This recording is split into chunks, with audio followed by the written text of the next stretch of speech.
Well, good evening everybody and welcome to Springhurst for the May Volunteer Forum, and really chilly evening up here in Springhurst this evening, but I'm sure hopefully everybody at home is tucked up and nice and warm.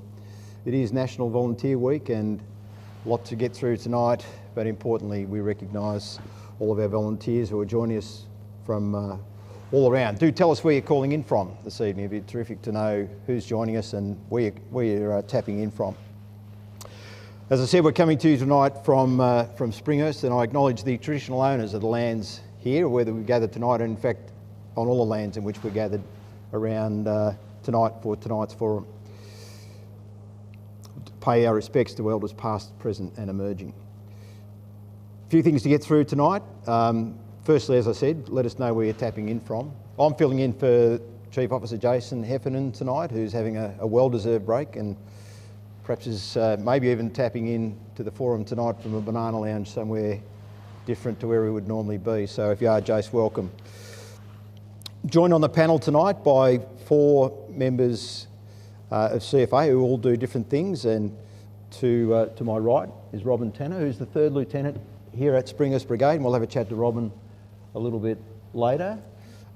Jason Allisey, who's the Captain at the Wangaratta Brigade, so welcome also to you, Jace. Niki Habibis, who's the Manager of Volunteer Sustainability, Niki, and I'll talk a little bit about some of your other roles. And Brendan O'Kane, who's our Chief Information Officer, also joining us tonight. So welcome everybody to Springhurst tonight, and let's see what else is coming up this evening.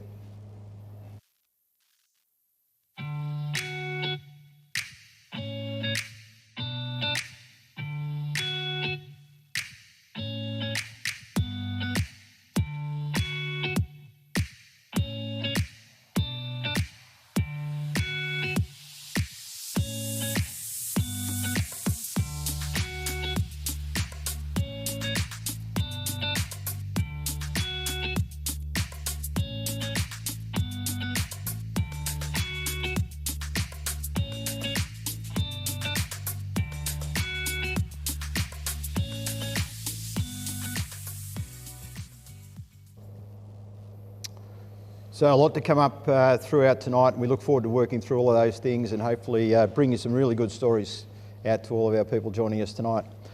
One of the common questions that comes up in the chat is where we're at with our workwear and the distribution of those. So I'll get in early tonight, hopefully answer that question before we necessarily need to do that, and thanks to Danny Jones and the team for providing the numbers. But just in terms of where we're at the moment, there were 17,402 people actually registered for effectively or nominated to receive the workwear. Of those, 1,232 orders have been raised and 11,433. So I've got those numbers here in front of me, which is why I'm reading them out. Specifically, there's 949 currently on back order. So hopefully those now 11,433 members have got their workwear. There's 949 in the system to be delivered. And we have gone out to round 3. Another 1,710 nominations have been received to get the workwear. So some pretty big numbers in that space, but I guess if I look at that, there is, from what was originally intended, there was over 17,000. We've only had 12,000 people actually go to the next step. So we're continuing to roll out. And what is great here tonight, and when we get a chance to cross to the live audience here that are joining us here in Springhurst tonight.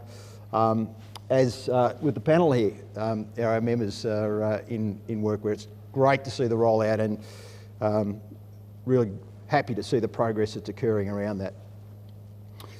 Okay, I just want to engage a little bit here now. And Robyn, great to be here in Springhurst. Thanks, Gav. And Springhurst Brigade, a lot of history here. And I was once the operations manager in what is now District 23, and in the audience I also see a former captain in Kevin Attridge, and welcome along tonight too, Kev. But Robyn, a little bit about the brigade. Got a great history, particularly in the local group area and in the local community. We have got a very good brigade. We've got a big brigade. The population of Springhurst itself is only 348 people, but we've got a membership of 120.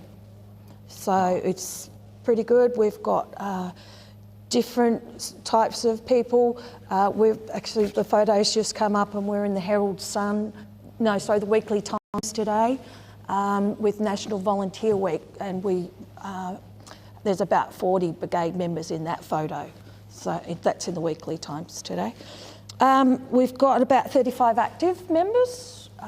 We have 10 of those active members have BA, which is a really great outcome for the brigade. 4 female firefighters.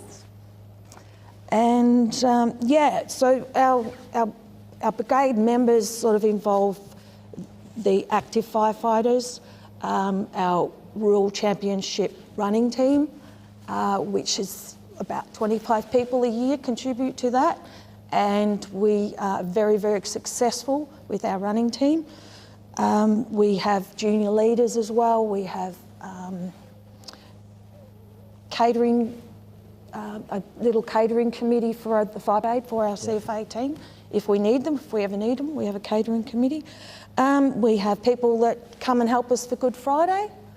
And so we've got probably about 60 that are actively engaged in brigade. So that's a fantastic, and one of the reasons why I think very proud community, long history. Of Fire Brigade, been very much the hub here in terms of supporting some, the brigades around as well. And I know operationally the Springhurst tanker has historically been on strike teams to not just around Victoria, but into forays into New South Wales as well. So they've always been a very strong brigade and supporting not just the local community, but the state of Victoria and in fact interstate on deployments.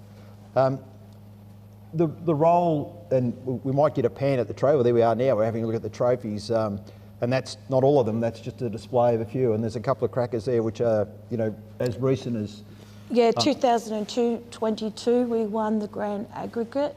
The adults as well as the children like getting trophies and medals, don't they, Kev? So we love our trophies. Yeah, and it's I think. You get about that whole community thing. You've got the juniors coming through, and those juniors are the future of the CFA. We know that they everywhere. are, and we've got the parents helping out as well, and some of those are juniors leaders. And it's a real family environment. That's our brigade. Yeah, terrific. So, and you mentioned about the BA and 10 BA wearers, which out of that operational membership is terrific. Yeah. Are you one of those? No, we do have a female BA. Yeah, terrific. Yeah, excellent. We have a female BA. Where? Yeah.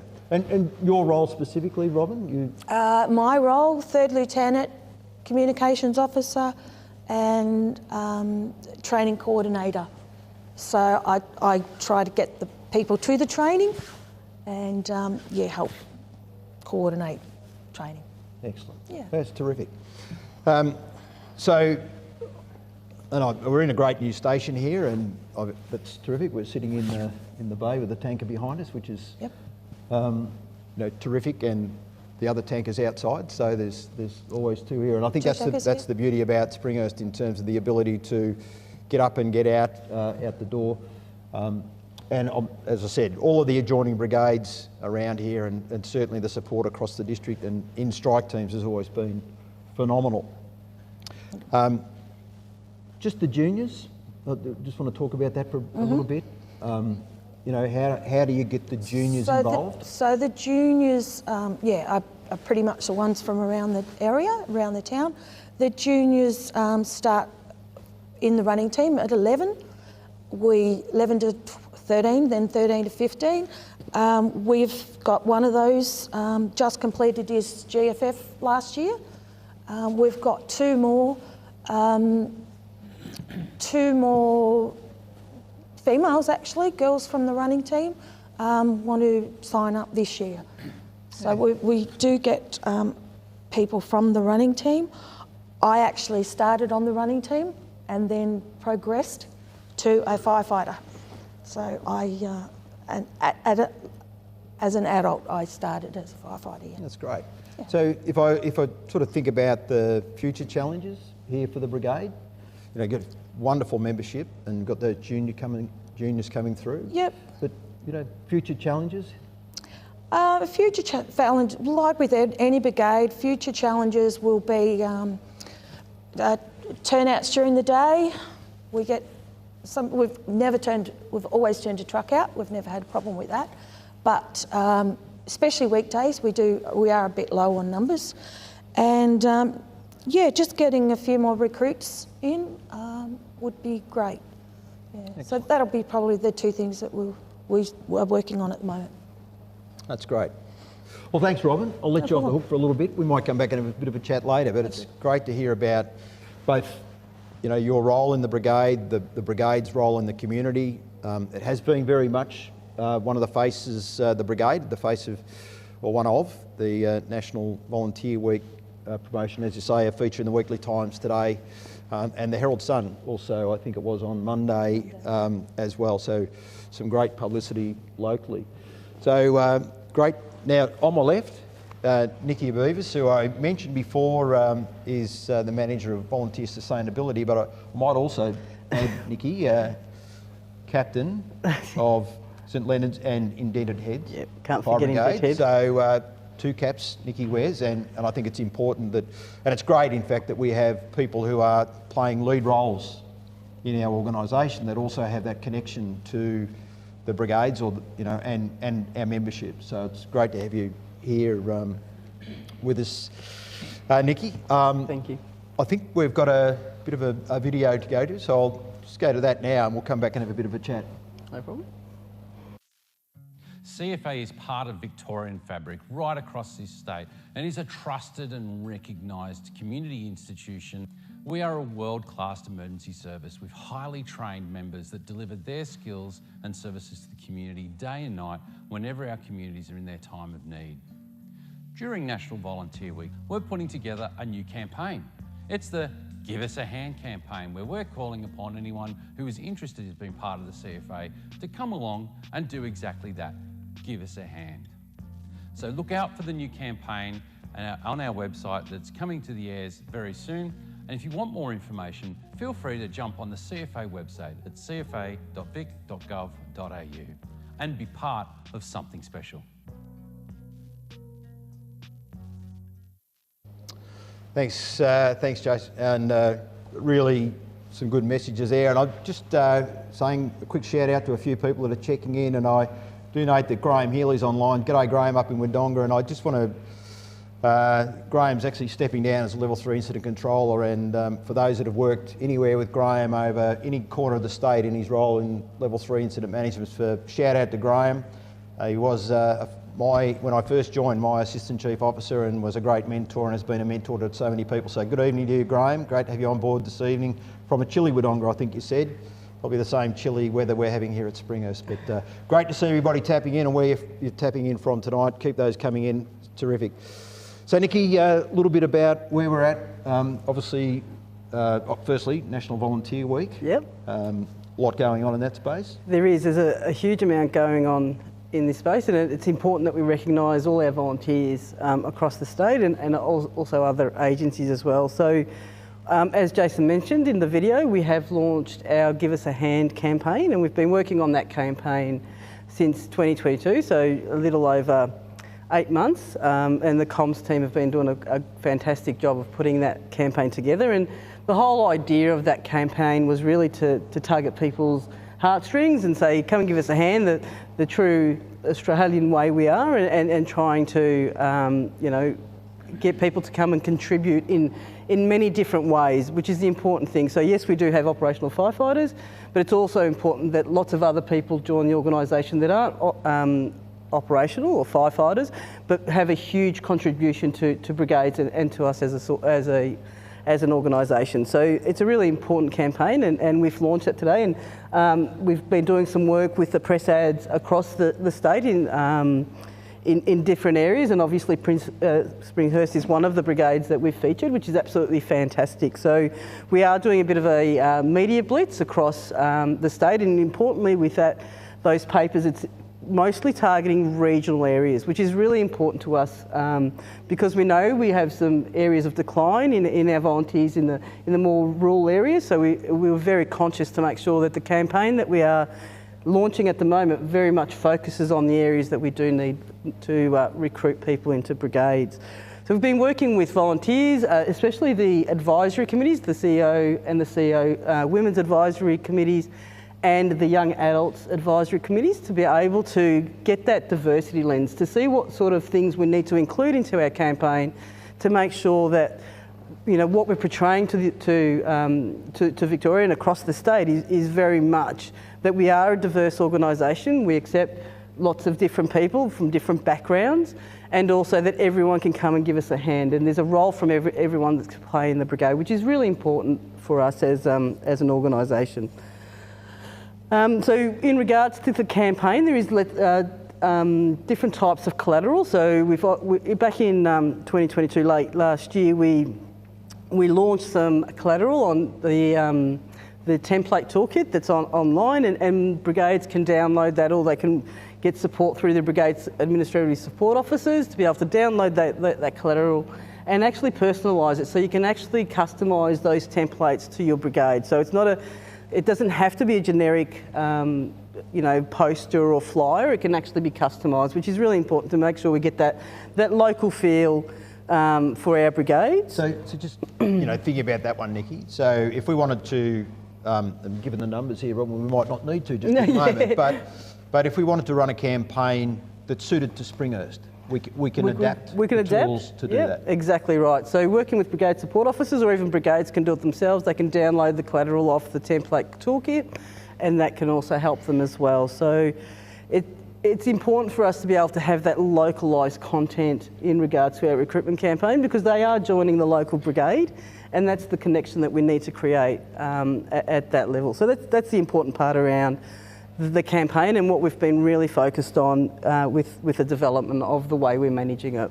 Yeah, perhaps Jace, and I'll just bring you in for a moment. You know, in terms of what Niki's talking about there and your brigade at Wang, do you see some advantages in how we might be able to use that, and if you needed to?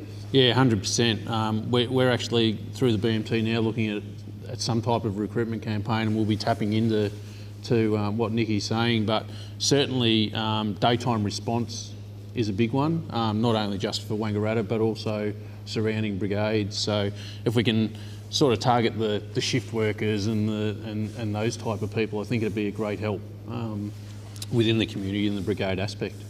Yeah, good. Yeah, I agree. And Robyn, I mean, touched on a similar issue here, and clearly you've got such a strong membership and representation in the community, but would you see, you know, the opportunity to use similar products, tools moving forward as well? I think we need it because we're a small community, so predominantly we're farming, and we all go out to work. We all leave Springhurst every day, most of us, and we go out and we're just not available for the week, during the week, except luckily that we have some good farmers and a few others that will attend. I think to have the foundations in place, Gary, with the recruitment is a big thing, and working closely, as Niki said, with our BASOs and the district to be able to support the brigades in that journey. Yeah, good. So Niki, in terms of, you know, obviously you've done a lot of work in that space. So we've done that part of the work. So now what we're launching is some videos to support the campaign. So we've got 15-second, 30-second and 60-second videos that brigades will be able to use with Facebook and social media. Again, we're not going to be able to customise those obviously, but it does, one of the key things around the videos is we're looking at the areas that we're talking about, so those more rural areas or the larger, regional areas as well. So those videos are coming out. We're currently filming those at the moment.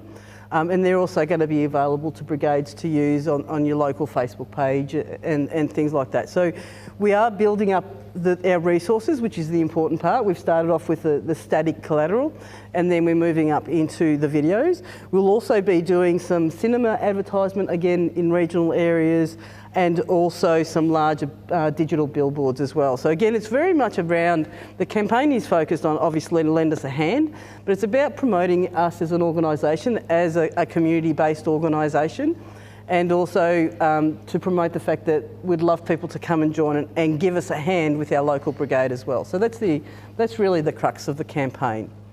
Yeah, that's great. Thanks, Niki. And I think again, that tailored piece, and if I think about over the many years where we've been, having more generic type, campaigns, and we know that our brigades right around the state have different needs. They've got different communities.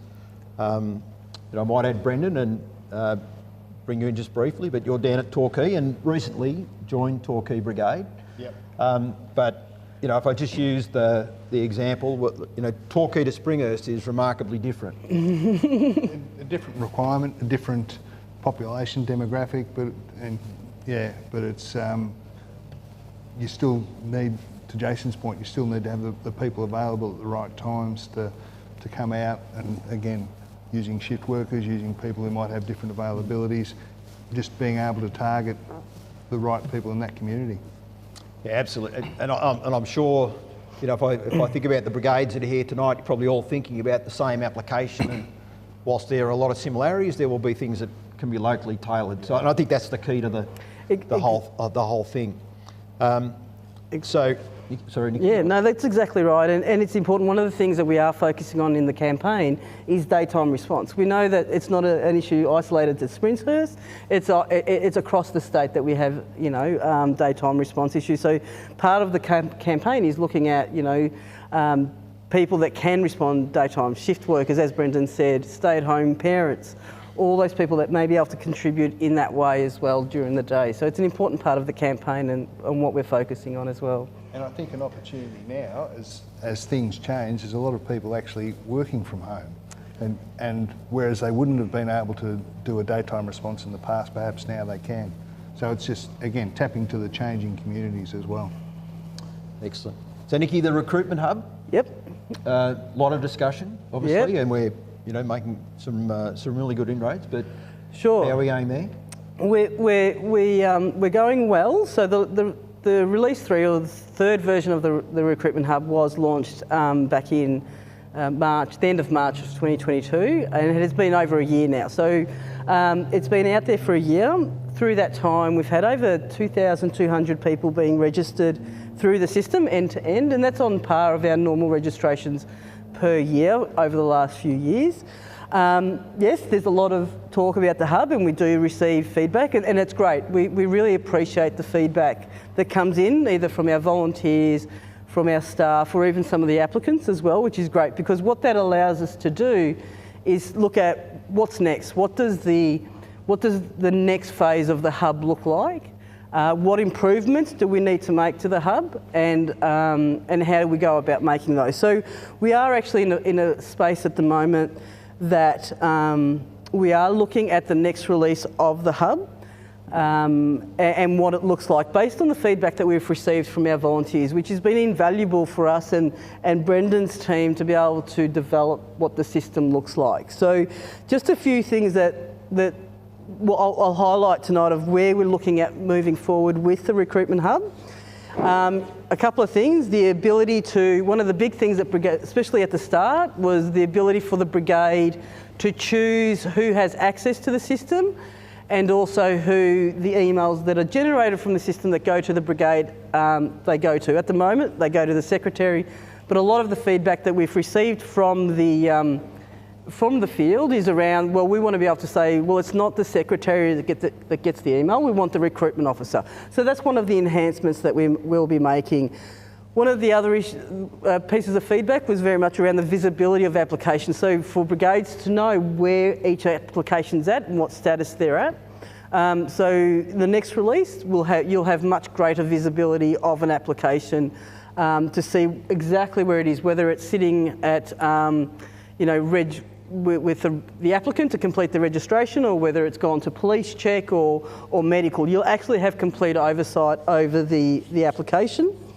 The other important parts that I'd like to capture is we get a bit of this. So headquarters brigades, Coast Guard brigades and forestry industry brigades will be included into the system in the next release. The challenge around those three types of brigades for our current system was it doesn't manage dual membership well. So it looks at, if someone tries to say, yes, I also want to be a member of a Coast Guard brigade or a headquarters brigade, it says, well, you want to transfer. So we weren't able to build that functionality into this system, but it's something that we'd recognised from the very start. So that will also be part of the next release. So that will also bring in our different types of brigades that across that into the system as well. We'll also, the other important things is some of the feedback we're getting in around the dashboard. We're actually streamlining the dashboard. We're creating more filters. You'll be able to, the filters will make a little bit of difference. We'll filter out some of the applications so you don't have a massive load of applications on your dashboard.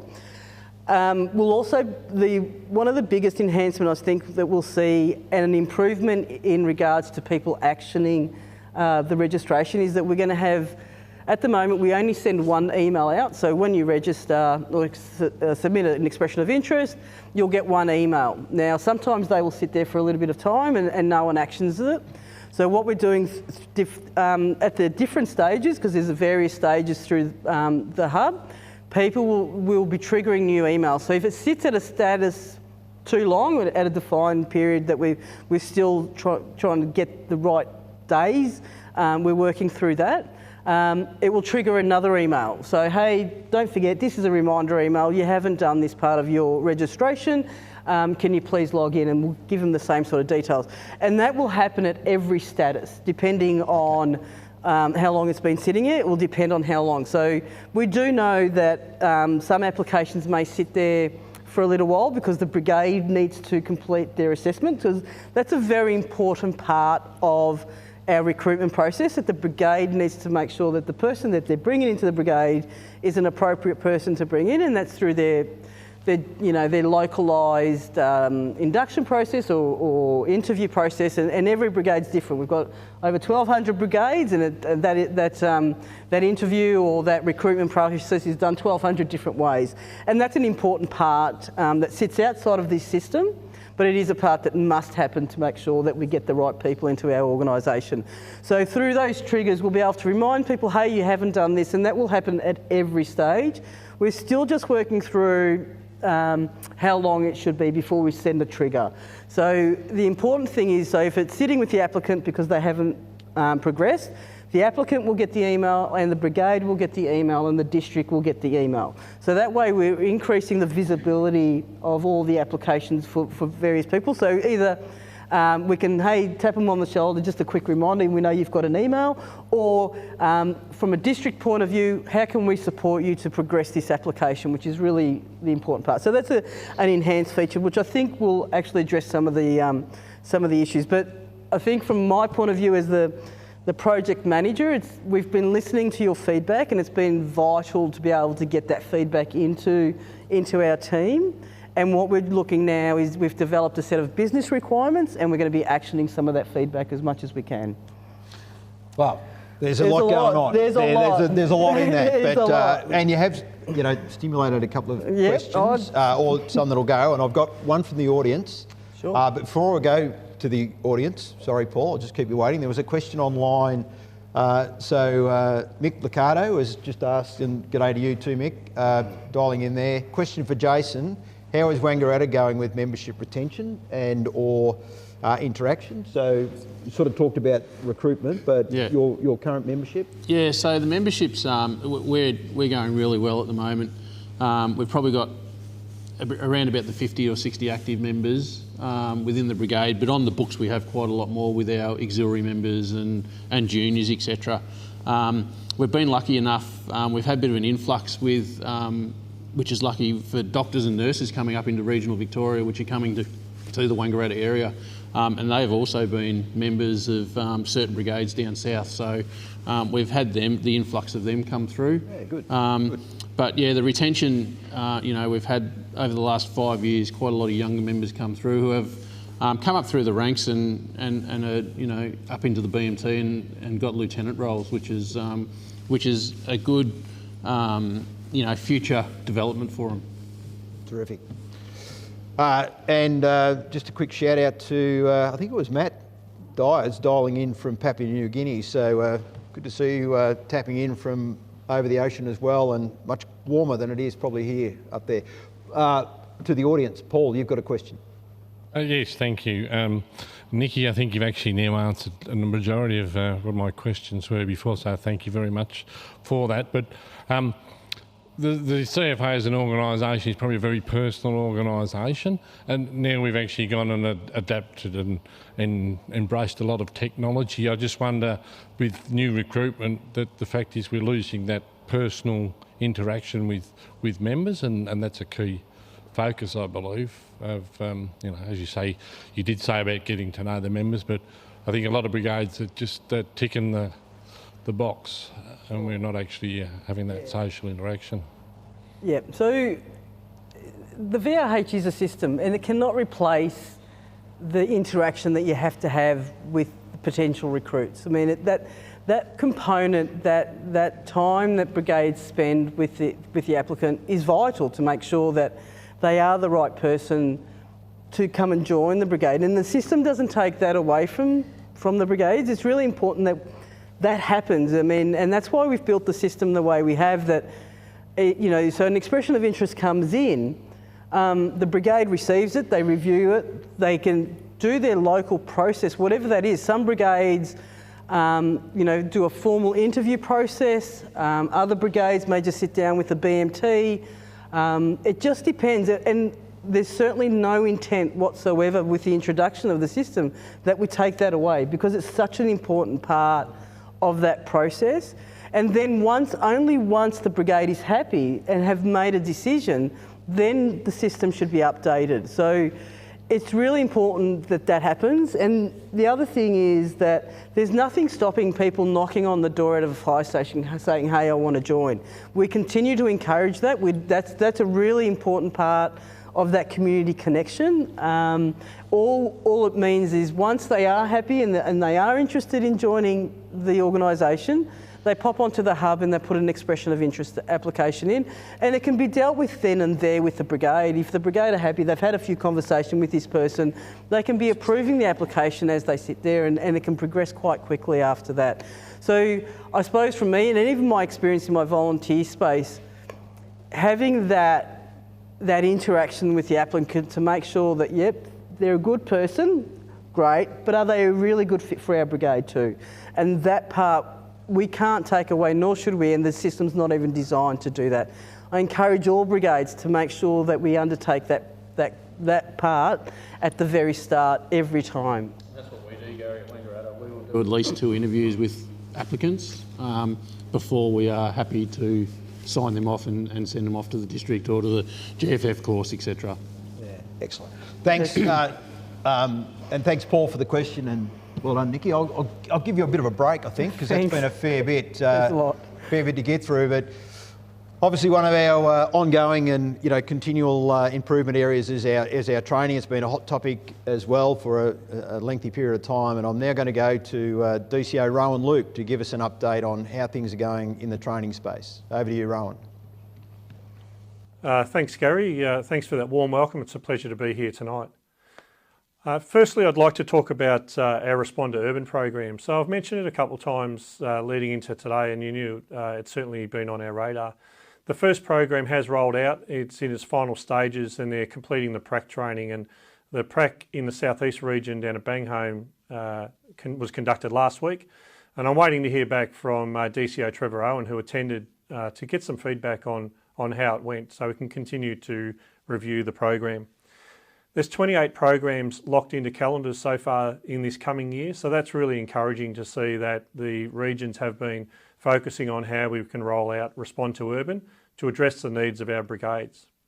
There has been a little bit of feedback online in discussions around whether the Respond to Urban theory will be an online package. And at this stage, it's not our planning to do an online package for the theory for Respond to Urban. What we are looking to do, though, is potentially convert the training package into a digital package to help the instructors face-to-face deliver that package. So that'll be interesting how we do that, all in aid of trying to get consistency in our packages. So we'll continue to work to that into the future. The first aid training has been continuing to roll out. So far, in this month, we've rolled out 37 training courses for CPR, first aid or advanced, and around 370 training courses for the year so far. So the brigades are continuing to receive the first aid training of its range, CPR and advanced and first aid, both through a blended model or through online or through face-to-face. The thing that concerns me around some of our first aid training in particular is a number of no-shows. So we've had around 370 odd members unable to turn up to training for first aid. And I understand through either illness or emergencies, sometimes people have to pull out at the last minute, fully get that. But what it's meant for us, for those 370 odd people that are unable to attend, which we didn't know about, is a cost of around $60,000. So one of the things I'm keen to do is trying to avoid unnecessary costs. And in doing so, I'd ask people to please, wherever possible, make sure you put in an apology in through the training department if you're unable to attend a course, even if it is at the last minute. The fire investigation courses are being conducted at the moment. So a couple of weeks ago, we ran the first fire investigation introduction at Huntly on the new training campus or the new fire investigation facilities. And we're planning in the next couple of weeks to run structural and vehicle fire investigation. Both of those courses run towards the advanced diploma in fire investigation. So it's really key that we can roll that course out, and it's great to be able to roll it out into the new facility. And I know the team have worked pretty hard to make sure these fire investigation courses are state of the art. So well done to the team for doing that.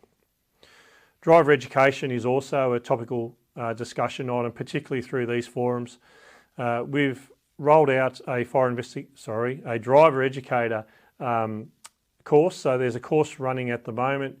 It's blended, so it's both the digital online course, so it's a virtual classroom where students attend in their home, but they're able to join the classroom, and then the practical sessions will be held at 2 locations across the state. We've got 15 students running through that at the moment. That'll be a really handy piece of work to increase our driver educators. We're in the final stages of completing Drive Off-Road, so there's work being done, and as I left the office this afternoon to come and film this, I left the team who are continuing to work on the program for Drive Off-Road, and it's really pleasing to see that work occurring. That'll need to roll out and will roll out in the next few months, as well as some gap training for driver educators for the new program as it rolls out as a part of the handover, and that's being scheduled at the moment. And the last thing I'll talk about is our programs that we're currently working on. Not all of them, just a bit of a handful, just to keep people up to speed. So I've mentioned the Drive Off-Road.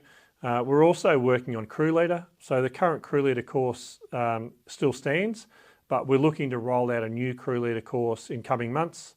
And we're also, on top of that, working on Strike Team Leader. So the Strike Team Leader course currently isn't available. That was stopped in 2021 because there were a number of gaps in the course itself.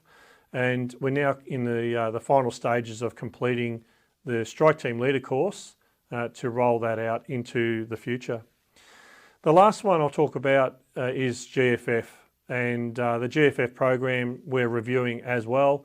We're getting some feedback around through the normal processes around GFF and the course itself, continuing to look at how we can modify GFF to suit the needs of the brigades that are running through recruit training.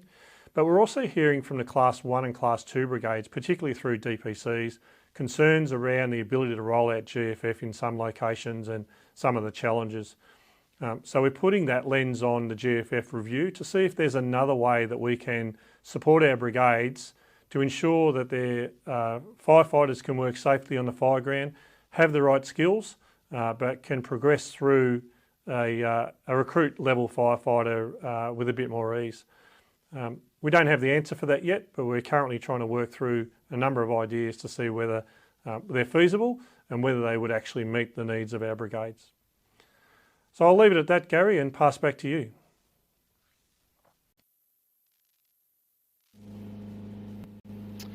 So we're now outside the Springhurst fire station and outside here with the Wangaratta MCV. So one of two of these that are in the state, the other one down at Edithvale in District 8. And it's great. I'm joined here tonight by Luke and Monique, who will show us through the internal workings of the MCV. But Luke, a little bit about who you are and where you're from. Sure. So Luke from Wangaratta, I'm one of the lieutenants down there and one of the operators of the MCV. Thanks, Luke. Thanks for joining us tonight. And Monique? And I'm Monique, also from the Wangaratta Brigade, so I'm Brigade Support Officer there too. I'm a volunteer firefighter and also an MCV operator, so I mix it up a bit. Terrific. Thanks for joining us tonight. Let's go in and have a look.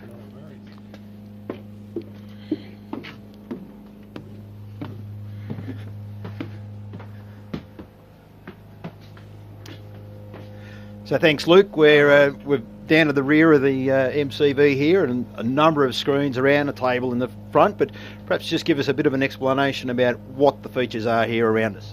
Absolutely. So this is the operations end of the bus.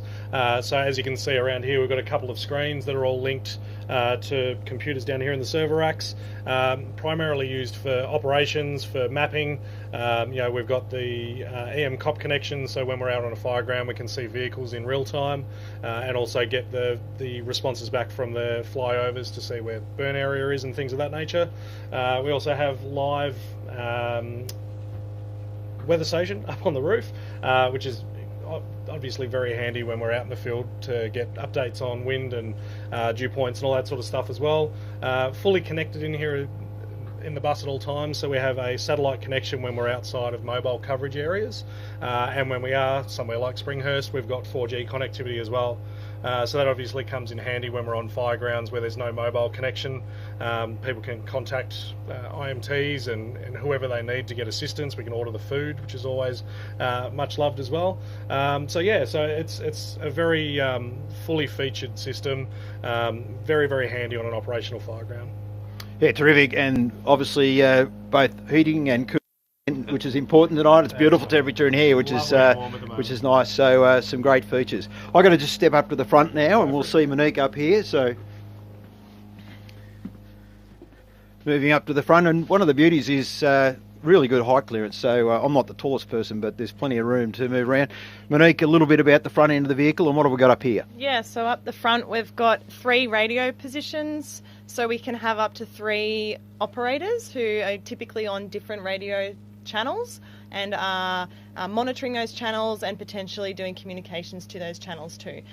Each position allows each operator to listen to several channels at once. So yeah, a lot of really great features, and yeah, so we can listen to up to 3 radio channels as well as aircraft channel and UHF radio we have in here too. So there you go. So a lot of comms. Comms can be pretty noisy. Yes. So we know that, and it's reasonably tight, I guess, in some instances in terms of if we had 3 operators running here.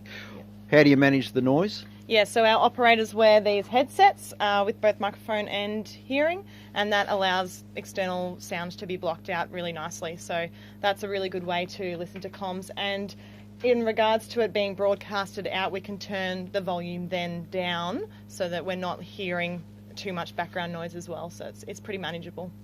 Yeah. That's great. Terrific. Thanks for your time. One of the things now is we're going to go to a video that'll actually give us a greater rundown on the MCV and the features. So we'll go to the video and have a good look at that. Hi, I'm Paul Scragg, volunteer at Killawarra. And I'm Peter Leach, volunteer at Wangaratta Fire Brigade. And we're here today to talk about Wangaratta's mobile command vehicle, which is one of two in the state of Victoria. We can deploy the satellite dish, and that will give us access to all the CFA IT programs, as well as we can then use mobile phones in the vehicle to be able to talk back to ICCs. It has a suite of 8 computers, and so 3 of those are dedicated to the radio operators, and they, using a special program, talk with vehicle on the fire ground and also the ICCs, etc. There's also a roof-mounted camera which can record and also stream footage to either headquarters or wherever else. It has a weather station which gives up-to-date weather information on the vehicle. A lighting tower which can light up the scene and provide lighting for night time. It can go to many and varied, everything we've been to structure fires, lots of bushfires, been utilised by the police on many occasions, from everything from major road crash incidents, even a homicide, search and rescue, and it can be used by any other service as well. We're over at Shepparton for nearly a week, and then up at Rochester as well. And so it was used as a basically a forward command post, and yeah, we did some good work there. The big one was the Hazelwood mine fire was set up there for basically the duration, and that was more so with the camera system. One of the cameras we had on the time, they would have thermal imaging facilities as well, so that was great to feed that back into the incident control centre, so they could actually see the helicopter water bombing the hot spots and see that it's going to take some time to put it out. Where possible, we send a minimum of 2, maximum of 3, and we tend to get radio operators from the local area, and we instruct them on how to use the programs. With their local knowledge, they're a good asset. Well, welcome back. Great to see the MCV. And Jace, obviously housed at Wangaratta with your brigade. Tell us a little bit about the appliance and particularly how you go about crewing it. Yeah, sure. So it's a as you said, mobile control unit built in 2013, and it's on an Iveco cargo body, and it was actually built in by Mills Toohey in Queensland. So Wangaratta's had a long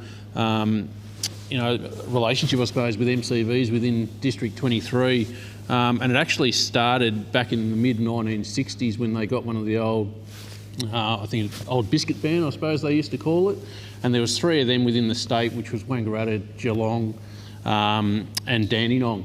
But the current one that we have here, which they call a heavy MCV, there's 2 in the state, one being here at Wangaratta and the other one at Edithvale. It's predominantly crewed by Wangaratta volunteers, but with the hard work from our commander Steve Contessa and Paul Scragg and the Wangaratta group, Lockie Gales, group officer, and his management team, were able to form a committee which gave us lead-in to be able to promote the MCV and get more members, crew on it. So we've got up to about 20 members now, including driver operators, team leaders, etc. So they run a 24/7 roster, so the MCV is available 24/7, and it's a credit to the likes of Peter Leach and Ian Lyons, who head it up, to have it to where it is now, and whenever it's called, training days. Group exercises, it's a valuable asset to have. So, and I guess in terms of responding it, how do you get the call? Is it through yes. Is it in the tables? Is it a specialist response? Yeah, so the first thing is you can just call it straight through FireCom and ask them to page the Wangaratta MCV, or it could go through the state duty officer, the district, the DDO, the district duty officer. So there's numerous ways it can be responded, but it's not a time critical thing to get out the door. So we do have that little bit of time up our sleeve to be able to gather the members and have it respond with the appropriate crews. I think it's important to note though, Gary, that when it's responded, it'll be responded with a minimum of 2 or a maximum of 3 operators and drivers with a team leader. But we also rely on the local brigades, wherever it's going to be able to give us the operators to use the radios. They're a very simple radio to use, and our operators will give those that training, I suppose, and an overview of how to use it. But we're also looking for the local knowledge of where we go to, whether it be Alexandra, Eildon, etc. We're looking for that local knowledge as well. Good. And we know that it's a great appliance for CFA and to respond to CFA incidents and support, but we have helped the other agencies, in particular VicPol, with certain incidents. You want to tell us a little bit about how we go about that? Yeah, so there's been quite a few instances where Vic Police have used the vehicle. The Mobile Collision Unit, Investigation Unit out of Melbourne have used it quite a few times at fatalities up in northeast Victoria. They used it at up the road a little bit for a siege and a homicide. So it does get used by other agencies, and as well as SES and DELP, etc. But VicPol, the MCIU, were really impressed with it, being able to set up the light masts and be able to set up the cameras, have the audio going. They can live stream the accident straight back into the MCV, and they can do their debriefs. They've got somewhere to sit nice and quietly to be able to make their phone calls, etc. Yep. And a shout out to the team out there who are actually watching the stream in the MCV this evening as well. So thanks. Yeah, they've done a fantastic job. Thanks for supporting us when we went out there before. Okay, so we've got the next video. We're going to VEMTC at Central Highlands, Balan. Hi, and welcome to VEMTC Central Highlands. My name is Will Hodson, and I'm the PAD Supervisor. Central Highlands is available for brigades, groups and districts from all over the state to come and train at. Let's go and have a look what Central Highlands has to offer. We have 2 classrooms that are set up in this theatre style. Can facilitate 30 students in each classroom. Here is one of our 2 classrooms. It's just a flat setup. This classroom also opens up with classroom 2 and can facilitate up to 60 to 90 people in the room. Here is the conference room at Central Highlands. So if a classroom doesn't meet your needs, you can book the conference room. If you need people to dial in on a meeting, you can dial in through Microsoft Teams. Here's the dining room at Central Highlands, where all students who come to Central Highlands will have their meals. This is the start of the transition area. This is where students that come to the campus that are going to be trained on the pad step into their PPE and PPC. If they have any personal belongings, they can be allocated a locker with a key, which will be placed in here. Let's go and have a look at what happens out on the pad. To ensure we meet environmental compliance and the quality of water we use for training, all vehicles must dump their water at the dump and fill. Once they've dumped their water, they move up, pick up our training water, and then head up to the pad to do their training. To my left-hand side is the off-road driving track. This is where our driving instructors will deliver our off-road driving modules, and that'll be booked by the specialist within your district. This is Central Highlands Appliance Store. No appliances are currently allocated to Central Highlands. So for brigades, groups and districts wanting to come and use the campus, you need to bring your own vehicles for training. This is our BA maintenance area where we keep all our breathing apparatus and the maintenance is done. Where you'll pick up your BAs for training, cylinders are filled, masks are washed and cleaned. Also in this area there is a number of portables and thermal imaging cameras that you can utilise for your training. So this is our gas pad. It's fuelled with LPG, we have vapour and liquid. This first prop is our tanker prop. We have an engine fire, we have a wheels or brakes fire. If the tanker is determined to be a gas tanker, it can also vent. We also have a running drain fire. The loading dock has a shed fire and also a bullet fire or fat board fire. With domestic cylinders, a Bowser and a car and a service station. Behind me is a car sitting on a bubbler. So at the moment, this is a car fire scenario. Let's go and have a look at the extinguisher pad. On the extinguisher pad, we have a number of props that we call plug and play props, where we can plug the gas into them and then change this pad up. They're all small type fires, but they're the type of fires that you'd go to on a day-to-day basis. Car fire, stove fire, letterbox fire, plane fire, or barbecue fire.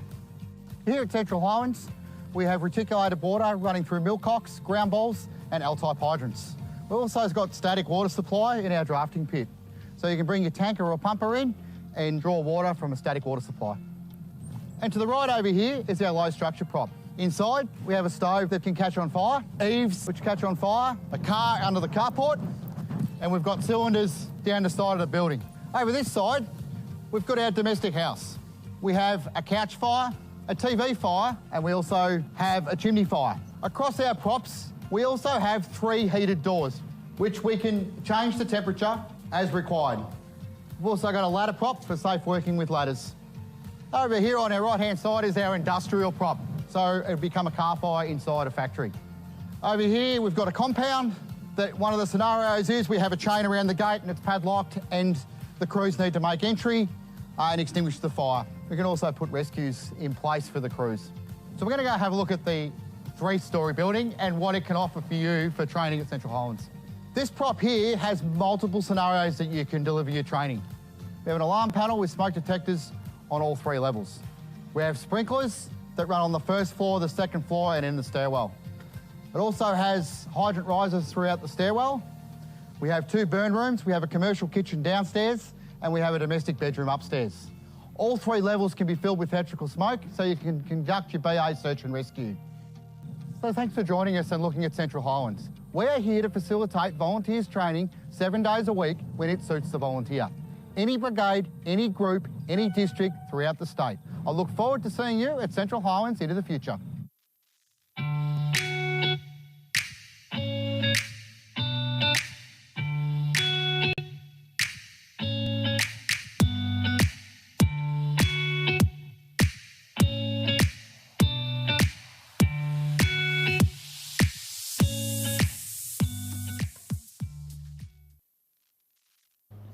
So welcome back, and just a great facility up there at Central Highlands. Terrific to have that back on board and access to training for our members in that part of the state. It's terrific to have it there, and we're really thrilled to bits, and that's a great display of what's available there. So cybersecurity, Brendan, seems to be the headline act on the news regularly with issues running around, and we've got multi-factor authentication. It's probably an acronym for that, MFA perhaps. But MFA, very, very straightforward. We're doing a lot in the cybersecurity space, but we need to. I think the cyber criminals are well organised, well funded, and technology keeps changing. So we're trying to do as much as we can, not only to protect the CFA and our members' data, but also to protect our operations. I think as we saw from the breach into FRV and into Medibank and Optus, it'll impact the operations as well as taking the data. Multi-factor authentication, we're rolling that out for all members, including volunteers. It's an important piece of security. We're trying to make it as easy as possible, so it's just sending you a code on your phone to log in when you log into CFA systems. We currently have about 1,200 users of CFA systems who we don't have a mobile phone number registered on their profile, so we need people to do that. We're going to automate it as much as possible as far as the registration and the enrolment for people, and make sure it's as easy and as straightforward as possible. But it is a critical step to protect our data.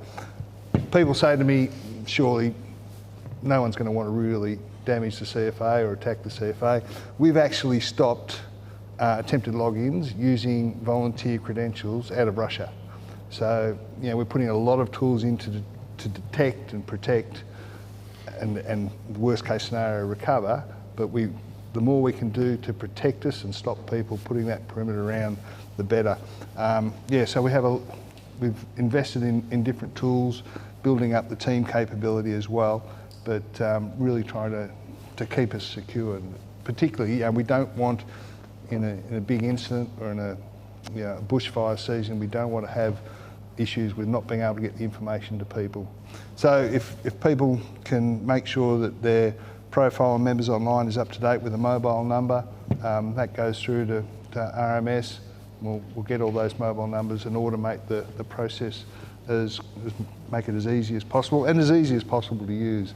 If you're using it at your bank or other institutions, it's fairly straightforward. I know it's an extra step, and sometimes can seem like a hassle, but it's necessary. So if we can make it as easy as possible, and hopefully that'll get things keep things secure.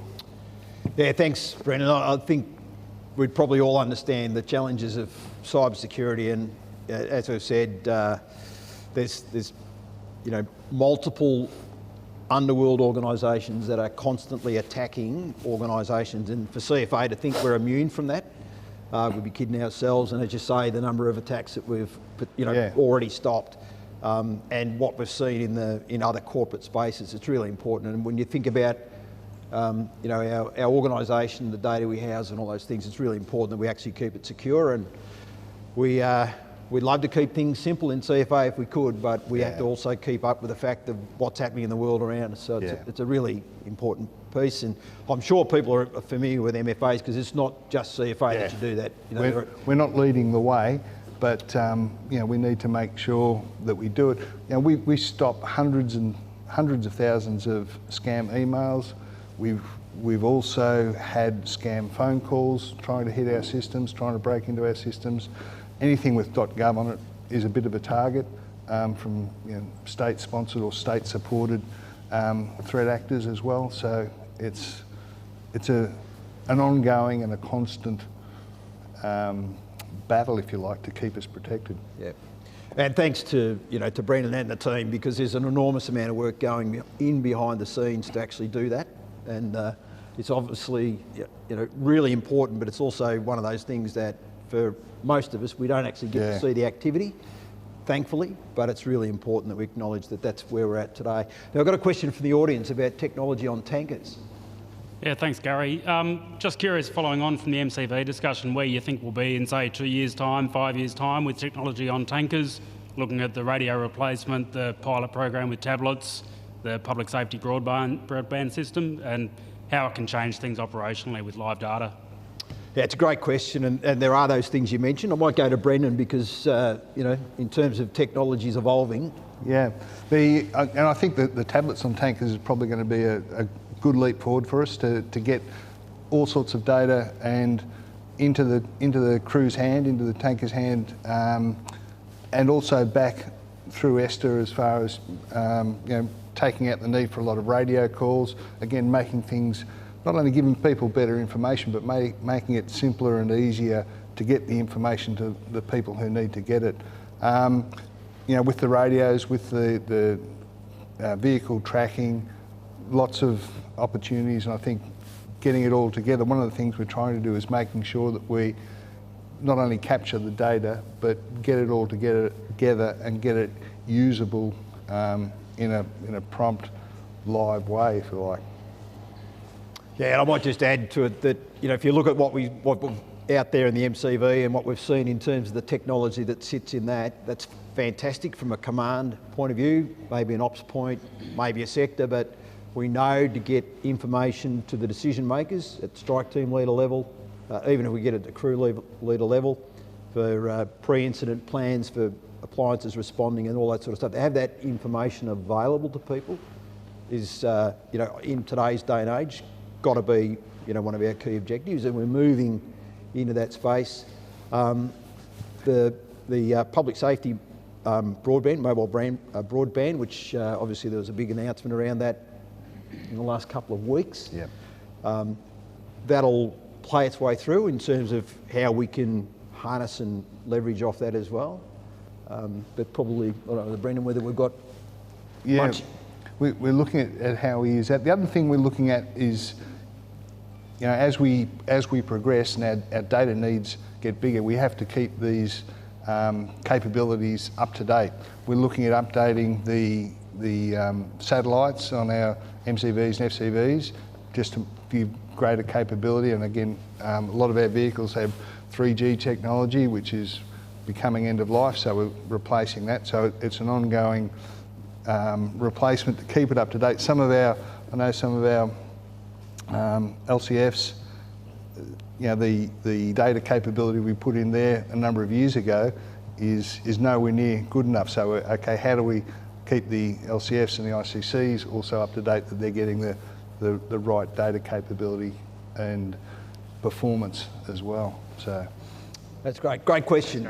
And clearly, technology is evolving, and I think back 10 years ago where You know, Apple iPhones were sort of just emerging, and now they're almost like not just Apple, but you know, many of the products are essential services. And you know, even if I look at Apple are now launching their SOS app, which will, you know, come through a different pathway to alert people who are out of phone range, or alert emergency services, and it'll be geo-tracked right back to within 20 metres of where the phone is at the time the call's made. It's pretty phenomenal stuff, and you know, where will we be in 5 years is anybody's guess, but we've just got to try and keep pace with it. So, and particularly with the vehicles, like if you look at what you know, top technology in a vehicle in 2015 and how far it's come in 7 years, as far as the information, the data, you know, the video the other day of the Toyota accident, and it contacted emergency services. Some vehicles will do that without even asking the occupant. So, you know, there's a lot of opportunities. Absolutely, that's great. Thanks, Brendan. Really good to have that question. So, another question from the audience, Peter. Yeah, just one on recruitment. Quite often, you know, we get people that want to join the brigade. They'll think that once they've signed the forms, they'll be given a helmet, turnout gear, and let's go. We all know that that's not the case, and I think it's incumbent on us to try and set up a progressive plan for them to go through, because when they find out they have to do GFF, and yeah, sorry, but we're not running a GFF course for another 6 months, we'll lose them. And so I think we've got to try and set up some sort of process that we can actually sort of guide them through and keep them engaged, because otherwise, if they're not engaged, we lose them. Yeah, so look, I think it is, you know, clearly there's that expectation. I've joined the brigade now, and where's my training, where's my workwear, where's my PPC? And I think it's you know, from a member point of view, that's a new member, that's a reasonable expectation. I might just go to, well, maybe Robyn, you know, when somebody joins here, how's the expectation of what they think they're going to get? Well, we haven't had a lot of recruitment as of late, but no, we explain it all to them. We've only had one go through the GFF. And he was quite lucky because he was through our running team, so he knew what was going to happen, knew some of the training, and other brigades in the area also helped us get through that first initial recruitment, going through the GFF system. Yeah. Yeah. And Jace? Yeah, I touched on it before. We, at Wangaratta, we'll actually do an interview with them, with myself and one of the other lieutenants. And then once we do that, we'll tell them the processes that they need to go through. We advise them that they may get onto a GFF course within 3 to 4 weeks, or they may get on one within 6 months. But that doesn't, you know, once they join and we put them through as a brigade member, they're quite welcome to come to the brigade. They can watch the training, they can come to general meetings if they want to. So we try and engage them in that way, and that sort of tends to retain them a bit until they get onto the GFF course. Yeah, thanks, Pete. Now, just while I can, I might. Sorry, Brad, over to you. I was going to go to Lockie, but I'll go to you first. Thanks, Gary. I want to steal this opportunity. We only do this every 2 to 3 years, but the communications and stakeholder relations team at the moment have our communications survey out. It's available on Your Say CFA. I've just inserted the link into the chat there. It's where we get feedback. It's where these sort of things come about. The 2021 survey mentioned about two-way engagement, which leads to the creation of things like volunteer forums. We've had improvements to members online, improvements to our social media policy, and had a lot of other different things that we do engagement-wise that we base on that feedback that we use as evidence to get for funding and change and improve things. So please take the time. We've had almost 700 people respond, which is great so far. We want more the merrier. So the 2023 Communications Survey is out, and we encourage all members to log in. It's open until the 26th of May, and give us some feedback on how we can better communicate with you. So thank you. Great, thanks Brad. And I think that having your say, and even events like this, we're obviously been to many corners around the state over the last 12 months, and even tonight some new technology introduced that actually gave us a little bit more interactive, and we're trying to do that to share some of the wonderful things that are happening right across every corner of the state with our broader membership, because it's a very big place, CFA, and sharing what happens like we are here tonight at Springhurst with the Wangaratta MCV and so on with the rest of the state and people that are tapping in from all over the place is really important. Now, Group Officer Lockie Gales. Welcome, Lockie. Great to have you along here as well, and to everybody else in the audience. But you're about to give a wonderful book a plug. Yeah, thanks, Gary, and thanks for the welcome. It's great to be here at Springhurst. It's great to see the focus on Springhurst Brigade and Wangaratta Brigade. They're two of the great organisations we've got within Wangaratta Group. With our 16 brigades, we try to do the job right. Their story, in fact, the story of all those 16 brigades has now been recounted in our recently released book, Make Tankers 10. So that's the history of each of those brigades, but it's much, much more. It goes back to the presence of fire, pre-colonial era. It talks much around the collective firefighting, the coordinated firefighting from the history throughout the Northeast. It's a fantastic book. It's been 10 years in the making. It's really high quality, lots of great stories. We've got our own website. If people want to get a hold of this, if they visit Make Tankers 10, all one word, maketankers10.com.au, and we've had a great response. You can see some of the images there, some really interesting stuff. So just take this opportunity while you're in Wangaratta Group to get the message out here, and again, thanks very much to Wangaratta and Springhurst for representing us so well. Thanks, Lockie, and it is a wonderful publication. Have had the opportunity to read it end to end, and I know the Chief was up for the launch of the book and spoke highly of it. In fact, Jason, I know Jason's online too, so good evening to you. But he did say it's by one of the best publications he's seen, and it's captured 100 years of history. And I know at the one of the nights where we were talking about the launch, and I was at a group dinner some time ago. The capturing of that history, it's a moment in time. A photograph is a moment in time. If something etched on paper is a moment in time. But when you actually pull all that together and it captures the history, it's just a wonderful collage of the 16 brigades in the group. So well done to everybody that was involved in that. And if anybody wants a copy, as you said, Lockie, that's there. And if you haven't got that, tap in. We'll make sure we get those details to you. It's a great publication. In terms of where we're at now, we're probably getting close to being a wrap for this evening. There's been some fantastic chat. I want to thank all of the CFA, executives and senior managers that have been online engaging with our members through the chat tonight, answering the questions on the fly, because one question leads to another question, and sometimes it's hard to keep in touch with those. So to everybody that's been on the chat this evening and everybody that's joined in on that, thank you so much for that effort tonight. It's really appreciated, and clearly helps answer some of those questions that otherwise might not get asked. So that's really terrific. So I think we'll bring it to an end. We're probably a couple of minutes short, unless I've got some instructions to do anything else this evening from Brad. I do want to thank the panel for being here this evening. So to Jason, Robyn for being here, Niki, Brendan, also chilly evening, but I'm sure we'll warm up with a cuppa in a moment. But and to the studio audience, I'll call it. Thank you so much for coming along this evening. Really appreciate having everybody here, and it's great to see everybody up and about.